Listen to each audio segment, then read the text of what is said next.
This video is on section 5, which talks about different ways that we combine angles, talk about angle pairs. This is basically what the video is going to cover, just a lot of definitions, a lot of different types of angles. So I'm going to go through them kind of quickly here and then realize we're going to talk about them a lot more individually. So first we have adjacent angles. If I had to summarize it, it's just angles that butt up right next to each other. There's no overlap. So if you look at the pictures that we have here, angle 1 and angle 2, they have a common vertex, and this is a shared side. Angles 3 and 4, they have a common vertex and a shared side, no overlap. That's the big thing. Vertical angles, you can look at the definition. I think of it this way. Vertical angles occur when you have two lines that cross. They are the angles that are across from each other.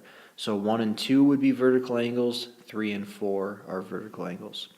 Okay, and then we have two other types of angles that occur, maybe more when we add their measures together. So we have complementary angles and supplementary angles. Okay, complementary angles are angles that add up to 90 degrees. Supplementary angles add up to 180 degrees. So if we look at the pictures, this is complementary, but they also happen to be adjacent. These are complementary, but not adjacent. Same thing with supplementary. These are supplementary and adjacent. B and C together add up to 180. So they are supplementary, but they are not adjacent. So that's a very quick summary of the different types of angles that we have. So if we look at some of our examples, it's possible in your note sheet these are not numbered like they are here, so you can add that if you want to. In part A, 1A there, is angle BFD and CFD. Are they adjacent? So let's just mark a few things. BFD is the angle that's right here, okay, from B to F to D. And then CFD is the angle that's right there. And so they do have a common vertex right there, but there's overlap. This whole piece, let's see, I can do something fancy here. Let's see what this does. Okay, that whole piece right there is overlap, and so that means that they are not adjacent. Okay, in example 2, angle AFB and EFD, are they vertical angles? So AFB is the angle right, let me get my pen back. AFD is right, or I'm sorry, AFB is right here, and EFD is right there. So the issue that I see here is that we do have a line running this way, but then the other line, it's not really a line that it has a little curve to it there. Vertical angles, you have to see two straight lines or two lines crossing, and they're the angles across. Because we really don't have two lines crossing in this situation, we have to say no. That is not true. Okay, and then our last one, angle AFE and BFC, are they complementary? So let's find those angles. AFE is right here, and BFC is right here. So we see the angle measures written right in there, 62 and 28. If I add those together, they do end up being 90 degrees. So yes, they are complementary. So if I had to summarize this, I guess I didn't write anything down, but we'd say no for this one, we'd say no for this one, but we would say yes for this one. Okay, if I move this up just a little bit, the last part of the front page is talking a bit about just different things that we can assume from a drawing. So what you can assume, if you are looking at a picture, you can assume that angles are adjacent to each other just by looking at the picture. If you notice that they are right next to each other, they share the same vertex, there's no overlap, you can say they're adjacent. In addition to that, if you notice that they are together, they form a line, you can say that they're supplementary. And then if you notice that they are two lines that cross, therefore we have vertical angles, that's okay too. However, you cannot assume that angles or segments are congruent unless they're marked. You cannot assume that you have a right or a 90-degree angle, and for the same reason you can't assume that angles are complementary, that they add up to 90. So let's just practice that a little bit. Can we make this conclusion from the info that we see in the picture? Can we assume that TW is congruent to WV, that their lengths are the same? Well, because if you find TW is the top segment there, because we have this mark right there, and for WV we have that mark, we can then assume that they're congruent because it's marked that way. Okay, part B says, can we assume that PW and WQ are the same? If you find PW and then WQ, it sure looks like they are, but because it's not marked, we have to say no for that one. Part C, can we assume that TWQ is a right angle?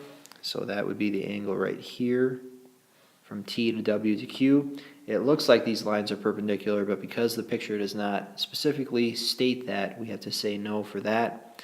And then does TV bisect PQ? So we have to think a little bit about what that means.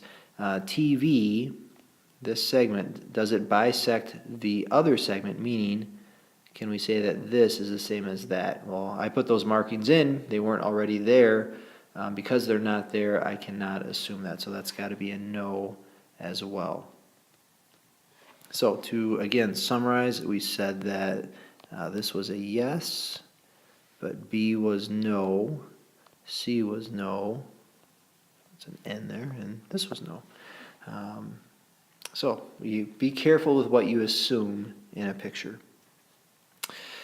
Okay, another new term, a linear pair. These are adjacent angles. And basically, the definition says the non-common sides, so the parts of the angle that don't match up together, they form opposite rays. Basically, they together kind of form a line. So you have a nice picture off to the side here. Okay, this is something to kind of be looking for. And what we should note is that if angles are a linear pair, they're going to be supplementary. They're going to add up to 180 degrees. We call it the linear pair postulate. We will use that a decent amount, and it's something that in second semester we will use quite a bit when we start talking about proofs. So just something to kind of keep in mind. If you see a picture like this where clearly the two angles together form a line, they're going to add up to 180. So let's look at a picture here. One question that's going to involve that. If we know something about angle KPL and JPL, the fact that they are a linear pair, and they tell us something about these individual angles, can we figure out their overall measures? So together they're going to add up to 180. That's kind of the key thing here. So if I were to start writing a few things down, I would say, let me get a pen here, we would say that 2x plus 24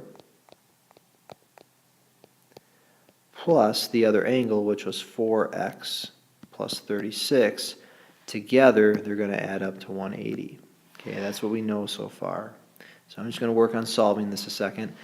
First, we probably would just simplify. So we have altogether 6 x's on the left side. 24 and 36 together gets me 60. And that's going to equal 180. Okay, I would subtract 60 from both sides.